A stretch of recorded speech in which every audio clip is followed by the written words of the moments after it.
ان انا اكمل افاده ليكم واقول لكم كان يوم مامي ايه الحاجات اللي جبتها نفعتني وايه الحاجات اللي بصراحه خدت فيها على قفايا. يعني يلا بينا ندخل في التفاصيل يا جماعه. لازم نفرش لحاف على السجاده لو هنسيب البيبيز على الارض. يعني المرجحه دي كنت جايباها بمبلغ وقدره، اوكي، مش رخيصه خالص يا جماعه. يعني هي تقريبا كانت مقاربه ل 4000 جنيه، وكان في زيها شبهها بالظبط وبيعمل نفس الحاجات اللي هي بتعملها.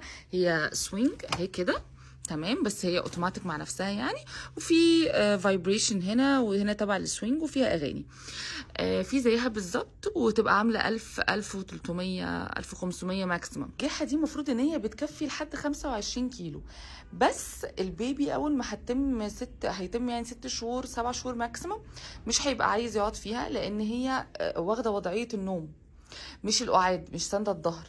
فده اول ما بيتعلموا يعني القعاد خلاص بيبقوا خلاص مش قادرين ان هم يناموا كده، بيحسوا ان هم كده هيروحوا ننا هو ننا نا يزرجنوا وما يحبوهاش. فيا جماعه اخركم تشتروها بمبلغ صغير بصراحه، وشايفه ان في حاجات كتير ما تبقاش اوتوماتيك مانوال بايدينا كده او برجلينا نزقزقها وخلاص هتكفي الغرض. يعني العوامه دي لو انتوا عندكم بانيو هتبقى مفيده جدا خصوصا في الحر ومع قطع الكهرباء ده.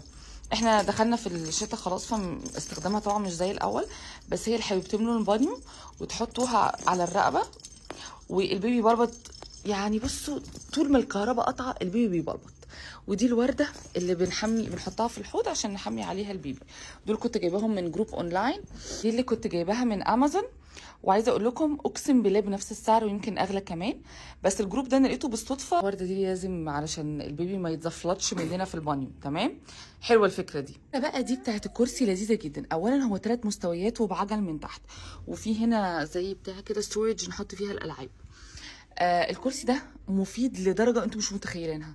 وكمان عشان نعلم البيبي انه وقت الاكل مفيش لعب مفيش لهو، هتقعد تاكل يا شطور علشان تخلص طبقك الامور وتبقى احلى كتكوت وامير، تمام. اي بتنجان اي نعم بيزرجنوهم مبيبقوش عايزين يقعدوا، وهنحايل وهنطبطب ونسايس ونديدي لحد ما الوجبه تخلص بسلام. والحلو كمان في الموضوع ان احنا نحط مشمع تحتيها، ونلبس البافيتا اللي هي الكم دي. استنوا اوريها لكم. البافيتا دي اللي هي بكم دي بتلبسوها وتحطوا المشمع تحت الكرسي ويلغوصوا براحتهم، والله ما يخلوا نفسهم في حاجه، على قلبنا زي العسل.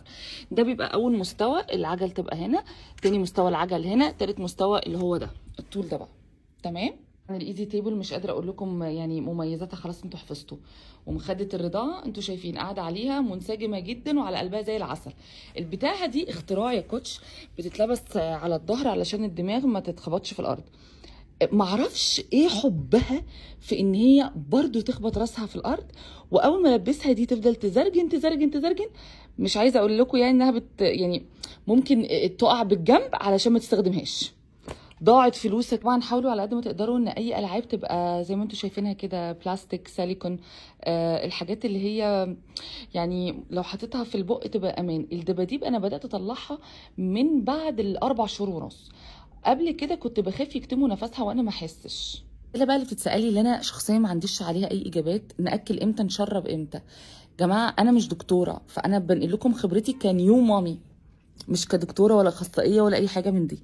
فانا اكلت اول ما لقيت هي عندها استعداد ان هي تاكل، ابتداء من 4 شهور ونص 5 شهور. بصراحه البيبي كل ما بيكبر كل ما بيفهم كل ما بيرفض الغير معتاد. يعني ايه؟ وفهموا الكلام اللي انا هقوله ده كويس، وده كلام من واحده مش دارسه، خبرتها فقط ليس الا، خبره مامي وحماتي، ما مش حاجه تانية. هي كل ما بتكبر البيبي هي خلاص اتعودت على مثلا الببرونه، اتعود على الحليب من الثدي، يعني اي حاجه هم بيتعودوا عليها وهم لسه مش واعيين مش مدركين، بيتمسكوا بيها ويتشبطوا بيها اكتر واكتر.